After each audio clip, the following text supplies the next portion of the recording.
Ensuite on va parler des produits pour les yeux. Donc tout d'abord en base, la meilleure base que j'ai pu tester, il s'agit du Pen Pot Soft Ocre de MAC. Donc celui-ci correspond plus aux sous-tons jaunes. Maintenant si vous avez plus des sous-tons roses, je vous conseille le Painterly de MAC. Mais voilà, il n'y a rien à dire, il est super économique, il vous permet d'unifier la paupière mobile et immobile, de très bien faire tenir vos fards, donc il est excellent. Voilà, j'adore le Soft Ocre de MAC. Ensuite, si j'avais un pigment à retenir, il s'agit du Sweet Dreams de Makeup Geek. Vraiment une couleur magnifique, une couleur champagne très lumineuse. Voilà, c'est vraiment très flatteur sur la paupière mobile. Il est magnifique, donc j'aurais du mal à vous le swatcher parce que comme vous vous doutez bien c'est assez volatile, mais faites-moi confiance, le Sweet Dreams de Makeup Geek c'est un must-have, en tout cas il est magnifique. Concernant les fards à paupières, eh bien comment ne pas citer les fards Makeup Geek. Elle a sorti des superbes couleurs en 2016, notamment tout ce qui est un petit peu fard camel comme le Desert Sands, le Tiki Hut. J'ai découvert également les foiled, les fards foiled. Voilà, de très jolies couleurs. Donc là il n'y a quasiment pas de MAC, il n'y a pratiquement que des Makeup Geek. Et voilà, cette palette pour moi c'est un indispensable. En plus ce qui est génial avec le système de Z palette, c'est que finalement vous vous faites vraiment votre palette à vous, votre palette personnalisée selon comment vous aimez vous maquiller. Donc voilà, c'est vraiment un concept génial, ces petits fards en refil, et moi j'adore ça. Ensuite une autre palette que j'ai énormément utilisée en 2016, que je trouve très réussie et dont j'utilise la quasi-totalité des fards, et ça croyez-moi c'est très rare. Il s'agit de la Semi Sweet de Too Faced. Vraiment je l'adore, à part peut-être le bleu là. Vous voyez, j'ai déjà creusé pas mal de fards, je l'adore. Elle est super belle, elle a des couleurs qui sont faciles, on peut faire des smokies, des maquillages légers. Elle est géniale, voilà, ça reste une de mes palettes favorites que j'utilise toujours avec plaisir, donc voilà, très très belle palette. Ensuite je vais vous parler d'une autre palette que je viens d'acquérir, il s'agit de la Moderne Renaissance d'Anastasia. Donc celle-là elle a un gros bémol, c'est que les fards sont hyper poudreux, j'en reviens pas comme ils sont poudreux, c'est un petit peu pénible.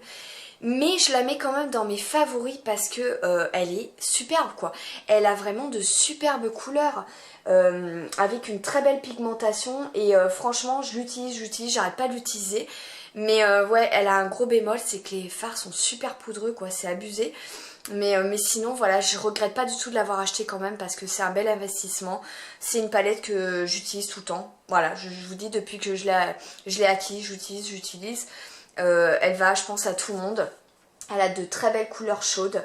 Ça pour le creux, ces deux là sont absolument magnifiques. Mais voilà, c'est vrai que pour une marque comme Anastasia, ils auraient pu faire un effort sur ça, sur les fards comme ça qui sont poudreux. Mais sinon je vous dis franchement je vous la conseille quand même malgré ce gros hic parce qu'elle est vraiment sublime. Alors je reprends le cours de cette vidéo. Donc maintenant on va passer à la catégorie yeux. Mes crayons favoris, bon j'en ai plusieurs, hein, vous vous doutez bien, mais en tout cas une belle découverte en 2016, il s'agit du Lord It Up de MAC. Ensuite il y a les crayons Sephora, notamment le Cappuccino et le Suede Shoes, et les Long Lasting Eyeshadow, le numéro 04 et le 33, donc je vous ai fait des swatchs pour aller un petit peu plus vite. Donc ici il y a le Lord It Up qui est une sorte de marron pailleté doré qui est vraiment magnifique. Ici il y a le Cappuccino, vous voyez il est un petit peu plus kaki. Ici c'est un bleu canard, donc c'est le Suede Shoes de Sephora. Ensuite il y a le Long Lasting 04. Voilà, c'est un super beau marron également pailleté et j'adore les mettre en ras de cils inférieur et fumé, toujours pour donner plus de profondeur à un smoky. Voilà, j'adore faire ça et en plus il s'estompe très très facilement. Et ici il y a le 33, donc c'est une sorte de bleu gris. Voilà, et ça j'utilise souvent quand je fais des maquillages froids dans les prunes, dans les rosés un petit peu, c'est un petit peu plus froid, donc j'aime bien mettre ce bleu gris en ras de cils inférieur. Donc voilà, j'irais, si j'ai dû faire un choix, ce serait ces crayons là, mes préférés. Il y en a que j'utilise déjà depuis avant, il y en a d'autres que j'ai découvert en 2016, mais en tout cas ça fait partie de mes crayons chouchous. Ensuite pour la muqueuse, je dirais que celui qui me tient le mieux, c'est le Blacker de Marc Jacobs, c'est pour moi le plus efficace. Il y a celui de L'Oréal aussi, je vous avais dit, qui est pas mal, mais en tout cas celui-ci il peut me tenir 4-5 heures sans broncher. Alors il va pas me tenir toute la journée certes, mais en tout cas c'est le plus efficace que j'ai pu tester. Voilà, c'est un crayon comme ça rétractable et il est vraiment d'un noir intense et je vous dis il tient quand même super bien. Donc voilà, c'est le Blacker de Marc Jacobs. Et pour les yeux, j'ai testé pas mal mal de mascaras, certains qui étaient vraiment très bien, mais celui qui m'a le plus bluffé, il s'agit du volume million de cils, donc Fatal de L'Oréal. Franchement, celui-ci on le voit partout en ce moment et c'est vrai qu'il vaut vraiment le coup. Il me fait des cils de dingue, il me donne du volume, de la définition, de la courbure, de la longueur, et la brosse est super pratique à utiliser. Donc voilà, pour moi c'est le grand gagnant en termes de mascara sur l'année 2016. Ensuite, toujours pour les cils, un produit que j'utilise régulièrement parce que j'ai les cils longs et j'en avais marre de me retrouver toujours avec des dépôts de mascara au niveau de la paupière immobile. C'est un problème assez récurrent quand vous avez des longs cils et que votre mascara met du temps à sécher. Donc j'utilise pour ceci le Double Fix Mascara. C'est un film imperméabilisant cils et sourcils de Clarins. Donc en fait ça se présente comme un mascara et ça vous permet, une fois que vous avez appliqué votre mascara, de déposer une couche d'imperméabilisant. Voilà, ça fixe en fait vraiment votre mascara et ça évite ces petits dépôts qui sont vraiment laids, qui peuvent vous foutre en l'air votre maquillage. Donc voilà, c'est un produit que j'utilise régulièrement et j'utilise vraiment que pour les cils, mais après vous pouvez l'utiliser également pour les sourcils. Donc on en a terminé pour les yeux, maintenant on va passer aux lèvres. J'ai deux indispensables pour les lèvres, pour une préparation au rouge à lèvres. Donc il s'agit de l'exfoliant de LF. Voilà, c'est un petit tube qui coûte, il me semble, 4-5 euros. Et voilà, ça vous permet d'exfolier vos lèvres tout en douceur. Donc moi je mets aussi une sorte de labello avant pour éviter que ce soit trop rugueux, mais en tout cas voilà, ça vous évite d'avoir toutes les peaux mortes sur les lèvres. Et en second temps je mets toujours la Prep and Prime de MAC, donc pour les lèvres. C'est un petit tube comme ça transparent et ça va vous permettre vraiment de lisser vos lèvres, d'éviter que votre rouge à lèvres ne file dans les plis au cours de la journée, et en plus ça améliore la tenue du rouge à lèvres, je trouve. Donc pour moi c'est un indispensable, ce petit produit là. Alors ensuite en rouge à lèvres, je vous ai saoulé avec le Maneki de Milani, le numéro 61, mais je l'aime tellement ce rouge à lèvres. D'ailleurs il ressemble fortement à celui que je porte, là c'est un Sephora, je vais vous le montrer après, mais c'est tout à fait la même couleur que celui que je porte. Donc voilà, c'est un rouge à lèvres qui coûte pas cher, je l'ai pris sur Amazon. Il va aussi bien aux peaux claires qu'aux peaux plus foncées.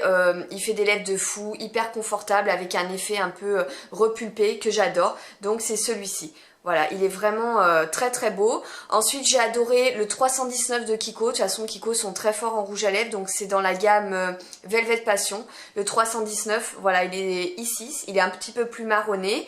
Et un que j'ai acheté sur la fin de l'année 2016, c'est le Betty, ou Betty, je sais pas trop comment ça se dit, de NARS. Donc c'est les Audacious lipstick et voilà, j'adore, je les trouve super confortables également. Donc celui-ci est un petit peu plus lit de vin, mais il reste très flatteur sur les lèvres également. Alors ensuite bien sûr un énorme coup de cœur pour les nouveaux rouges à lèvres Sephora, enfin du moins les nouvelles teintes qu'ils ont sorties.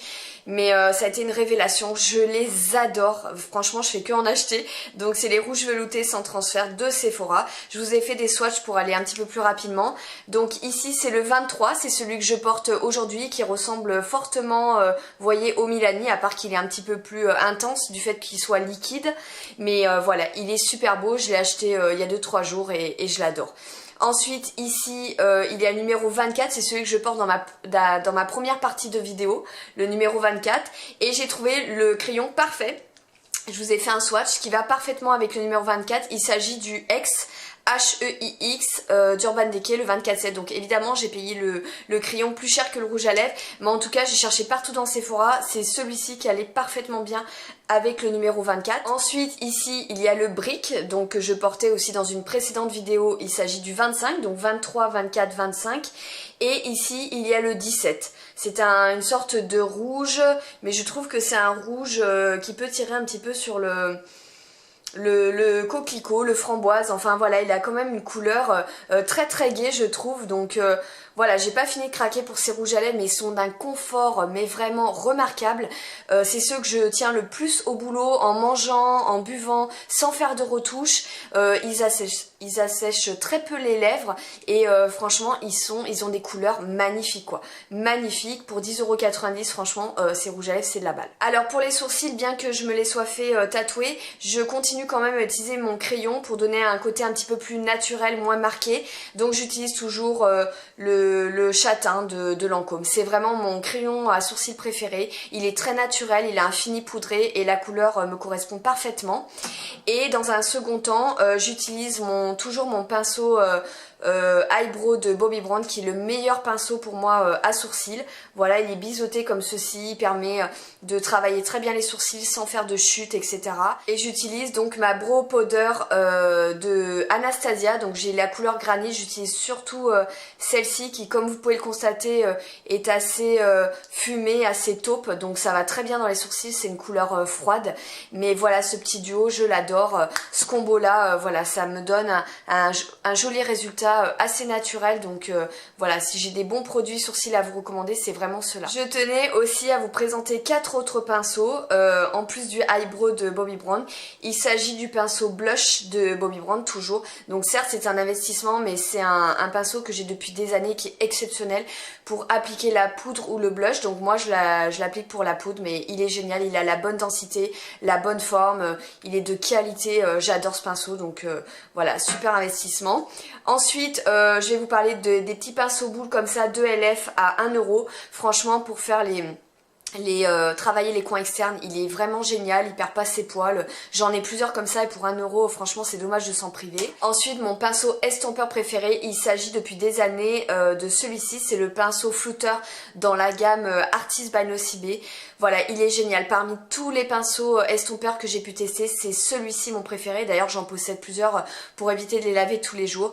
Mais si vous cherchez un bon pinceau estompeur, franchement, vous ne serez pas déçus par celui-là. C'est le flouteur, comme je vous dis, il existe plusieurs pinceaux dans la gamme, mais celui-là est vraiment génial. Alors ensuite, je tenais absolument à vous parler de cette petite bombe. Il s'agit d'un petit pinceau plat de chez Make Up Atelier qui pour moi est le meilleur pinceau plat que j'ai eu l'occasion de tester, même mieux que le 239 de chez MAC. Je l'avais découvert grâce à Octoly, il m'avait envoyé une petite palette de fard à yeux, un petit pen pot qui sont super également, mais ce petit pinceau vraiment il m'a bluffé, c'est le P08S et il est super dans le sens où il va vraiment me garder toute l'intensité des fards à paupières, rien ne va se perdre, il n'y aura pas de chute, que ce soit des paillettes, du pigment, des fards à paupières, il va me les garder bien intenses, bien en place, il est facile à travailler, que ce soit en partie interne, en partie externe.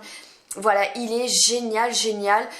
Pour moi, c'est vraiment une très belle découverte. Il vaut vraiment le détour ce petit pinceau, je vous assure. Je compte en racheter d'autres, donc c'est le P08S de Make Up Atelier, une super belle découverte en 2016. Alors ensuite on va terminer cette vidéo par la catégorie cheveux. J'ai 3 lacs texturisantes à vous recommander, mais vraiment voilà, ce sont des lacs qui permettent d'obtenir du volume sans aucun effet cartonné, sans résidus dans les cheveux, en gardant une certaine souplesse, une certaine brillance, un certain naturel.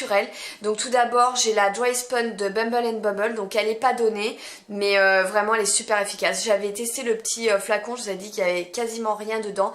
Achetez-la en grand conditionnement, je vous recommande de l'acheter en grand conditionnement, ça vous durera plus longtemps, mais vraiment c'est un super produit. Ensuite, j'ai la laque texture de Ouai, donc c'est une marque qui vient de sortir à Sephora. Et celle-ci, je voulais absolument la tester, j'en suis pas déçue. Elle fait quasiment le même boulot que la Bumble Bumble.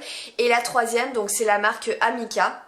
Celle-ci, je l'ai quasiment terminée. Donc c'est la Fixative Texturisant Undone. Voilà, c'est une marque que vous pouvez trouver notamment dans les bleus libellules. Voilà, donc ces 3 lacs sont géniales pour gagner du volume tout en gardant ce côté naturel et vaporeux. Vraiment, celles-ci sont extra. Et enfin, je termine par ma découverte, alors, je sais plus si c'était en 2015 ou en 2016, mais il me semble que c'était en 2016, des produits Kardashian Beauty, voilà, qui m'ont bluffé. Je crois que j'ai tout essayé chez Kardashian Beauty, mais ces 3-là sont vraiment super. Donc, tout d'abord, il y a le conditionneur mist. En fait c'est un après-shampoing sans rinçage, donc comme son nom l'indique, vous le mettez dans les cheveux, ça sent super bon, ça démêle très bien les cheveux et ça permet, voilà, si vous n'avez pas le temps de faire un après-shampoing, moi elle l'utilise en double temps parce que j'ai mon aînée qui fait tellement de nœuds et elle me dit ce produit là est génial, donc c'est surtout elle qui l'utilise, mais il est vraiment très efficace. Ensuite celui-ci c'est un énorme coup de cœur, je vous en ai souvent parlé, je dois être à mon 3e flacon, c'est le gel crème perfecteur de boucle de Kardashian. Alors voilà, celle-ci, cette crème-là, je l'adore, elle est toujours à la Black Oil. Oh là là, mon Dieu, elle sent trop bon. Pareil, elle permet de définir vos boucles tout en souplesse, d'apporter de la brillance, ce côté naturel mais en même temps ça fixe vos boucles. Vraiment je l'adore ce produit. Pour que j'en achète 3 flacons, c'est vraiment que je l'ai beaucoup aimé. Et voilà, après la compo est relativement naturelle en plus dans ces produits là, donc c'est pas négligeable. Et les flacons sont super pratiques comme vous pouvez le constater. Donc vraiment un énorme coup de cœur si vous souhaitez dompter, façonner, définir vos boucles. Franchement c'est un super produit. Et enfin je terminerai par la Black Seed Dry Oil qui est un produit phare dans la gamme des Kardashian. J'adore cette huile, je trouve qu'elle répare vraiment bien les pointes, elle fait briller vos cheveux, elle donne vraiment un côté voilà naturel, elle embellit vraiment votre chevelure. Et alors l'odeur elle est à tomber. L'huile de Nigel comme ça, enfin le cumin noir. Oh là là, mais je suis addict, j'aimerais trop trouver un parfum qui sente exactement comme ça. Ah ouais, j'adore cette odeur, donc voilà, pour moi c'est vraiment mon huile pour cheveux préférée. Et toute la gamme Kardashian en général, j'ai vraiment pas du tout été déçue par ces produits là. Voilà les filles, donc j'en ai terminé avec cette longue vidéo sur mes favoris 2016, j'espère qu'elle vous aura plu. Dites-moi vous aussi quels ont été vos favoris durant l'année dernière, c'est toujours intéressant de voir un petit peu ce que chacun a aimé. Et voilà, bah écoutez, je vous fais des gros bisous et je vous dis à très vite les filles, bye bye.